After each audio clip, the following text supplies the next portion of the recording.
ঢাকা সেনানিবাস এলাকায় নবনির্মিত armed forces institute of pathology AFIP ভবন উদ্বোধন করেছেন প্রধানমন্ত্রী শেখ হাসিনা। পরে আর্মি সেন্ট্রাল অডিটোরিয়াম সেনা প্রাঙ্গণ ভবনের উদ্বোধন করেন প্রধানমন্ত্রী। দেশের অন্যান্য সেক্টরে উন্নয়নের পাশাপাশি সশস্ত্র বাহিনীকেও দক্ষ ও সময়োপযোগী বাহিনী হিসেবে গড়ে তোলা হচ্ছে বলে উল্লেখ করেন সরকার প্রধান। সাদি মাহমুদের রিপোর্ট। সশস্ত্র বাহিনীর আধুনিকায়নে একের পর এক সময়োপযোগী পদক্ষেপ বাস্তবায়ন করে যাচ্ছে বর্তমান সরকার।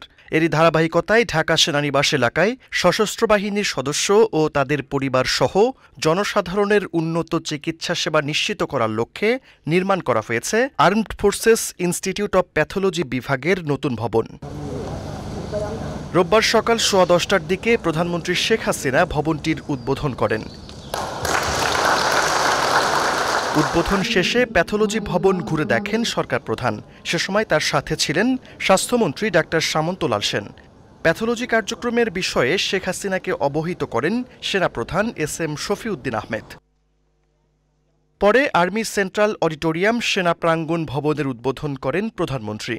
জাতীয় ও আন্তর্জাতিক পর্যায়ে বিভিন্ন গুরুত্বপূর্ণ সভা, সেমিনার, সামাজিক অনুষ্ঠান আয়োজনের লক্ষ্যে আর্মি সেন্ট্রাল অডিটোরিয়াম নির্মাণ করা হয়েছে।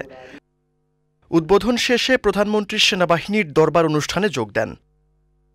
প্রধানমন্ত্রী শেখ হাসিনা বলেন, জাতির পিতা বঙ্গবন্ধু শেখ মুজিবুর রহমানের স্বপ্নের সোনার বাংলা গড়তে কাজ করে যাচ্ছে বর্তমান সরকার। দেশজুড়ে উন্নয়নের পাশাপাশি সশস্ত্র বাহিনীকেও গড়ে তোলা হচ্ছে আধুনিক, দক্ষ ও সময়োপযোগী করে।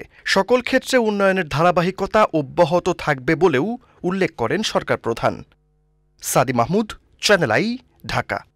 বিকাশে কম খরচে ক্যাশ আউটের লিমিট বেড়ে 50,000, প্রিয় এজেন্টও 2টা।